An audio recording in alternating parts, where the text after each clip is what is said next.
Velkommen til Grøn Erhvervsvækst. Mit navn er Kim, og i den her video vil jeg gerne prøve at gennemgå lidt omkring debatartikler.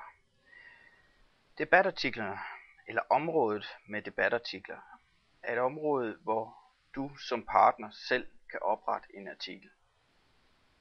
Hvis vi prøver at gå heroppe i brugmenuen og trykker debatartikler. Som I kan se nu, så på nuværende tidspunkt er der ingen artikler. Men lad os da prøve lige at gå ind og oprette en. Jeg trykker mine artikler. Og jeg kommer nu ind på en lille menu, hvor vi kan se, at jeg kan oprette en artikel ved at trykke her. Og jeg har noget, der hedder mine seneste artikler. Jeg har ikke lavet en artikel endnu, så derfor ingen artikler fundet. Jeg vil gerne oprette en artikel. Jeg trykker her. Og jeg kommer nu ind på en editor, hvor jeg heroppe kan vælge en artikel.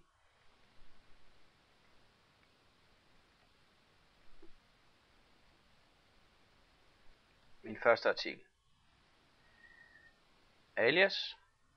Det opretter systemet selv. Vi har en introtekst. Det er den første tekst, der vises ude på siden, som vi får at se lige om lidt. Dette er min introtekst. Det er en kort beskrivelse af den egentlige artikel.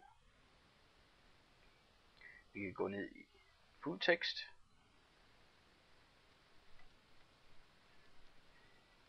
Dette er hele min tekst. Og som I kan se i editoren her, at det ligner egentlig meget Word. I kan lave fed kursiv understreget. I kan også indsætte link, eller lave et link til en for eksempel PDF-fil, eller hvad det nu skulle være. I kan indsætte et videoklip, eller indsætte et billede. Vi har nu lavet vores første artikel her, og vi går op i hjørnet og vælger gem. Som I kan se, er der nu kommet herover mine seneste artikler. Her. Og ved at trykke her på den her artikel, så kan jeg så lave ændringer til min artikel. Hvis det er nu det eller andet man lige har glemt. Men det er ikke aktuelt lige nu. Vi kan prøve at gå op i debatartikler. Og vi kan nu se, at der er kommet en artikel. Den er skrevet af Jørgen Jørgensen og dato.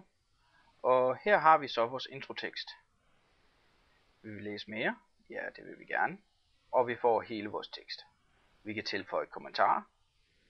Og det kan andre medlemmer også. Tilbage til mine artikler. God fornøjelse.